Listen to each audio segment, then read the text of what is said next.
Gaza issue ঘিরে যখন মধ্যপ্রাচ্য জুড়ে চলছে তুমুল উত্তেজনা, তখন ইরানের প্রেসিডেন্ট ইব্রাহিম রাইসি নিহতের ঘটনাকে সহজভাবে দেখছেন না অনেকেই। জনপ্রিয় এই নেতার মৃত্যু কোনোভাবেই মেনে নিতে পারছে না ইরানের জনগণ। সেই সঙ্গে মুসলিম বিশ্বেও নেমে এসেছে শোকের ছায়া।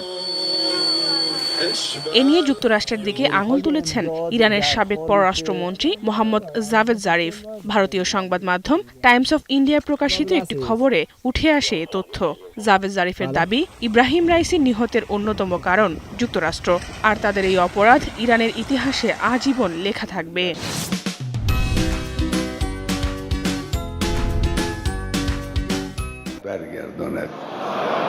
হামাস ইসরায়েল চলমান যুদ্ধে বরাবরই ফিলিস্তিনিদের পক্ষে কাজ করেন ইরানের এই নেতা। পশ্চিমাদের ষড়যন্ত্রে প্রত্যক্ষ পরোক্ষভাবে বাধা দেন তিনি। হুঙ্কার তোলেন গাজায় ইসরায়েলি আগ্রাসনের বিরুদ্ধে। এসব ঘটনা আমলে নিয়ে অনেকের মনে প্রশ্ন জেগেছে, ইরানের প্রেসিডেন্ট নিহতের বিষয়টি নিছক দুর্ঘটনা, নাকি এর পেছনে রয়েছে গভীর কোনো ষড়যন্ত্র। ইউরোপিয়ান পার্লামেন্টের সাবেক সদস্য নিক গ্রিফিনের অভিযোগ, গাজা কিংবা ইরান ইস্যুতে ইসরায়েলের জাতীয় গোয়েন্দা সংস্থা মোসাদ জড়িত। আর বিষয়টি মোটেও আশ্চর্যের নয়।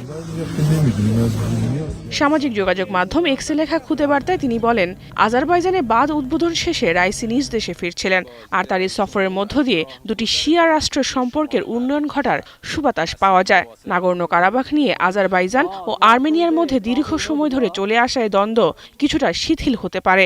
তবে এতে ইসরায়েলের আর্থিকভাবে ক্ষতিগ্রস্ত হওয়ার শঙ্কা রয়েছে, কেননা আর্মেনিয়ার যোদ্ধাদের কাছে ড্রোন ও অন্যান্য অস্ত্র বিক্রি করে আর্থিকভাবে লাভবান হয় ইসরায়েল। এছাড়া পশ্চিমাদের সরবরাহ করা নকশায় তৈরি ইরানি হেলিকপ্টারে সফর করছিলেন ইব্রাহিম রাইসি, যা কোনোভাবেই তার জীবনের জন্য নিরাপদ বলে মনে করেন না অনেকে, যদি এই বিষয়ে এখনো কোনো মন্তব্য করেনি তেহরান। এদিকে ইরানের প্রেসিডেন্ট ইব্রাহিম রাইসি নিহতের সঙ্গে যুক্তরাষ্ট্র জড়িত নয় বলে সাফাই গিয়েছে ইসরায়েল। সোমবার আনুষ্ঠানিক বক্তব্যে নিজেদের অবস্থান পরিষ্কার করে তারা। জেহানারা ভুঁইয়া, এখন বিশ্ব।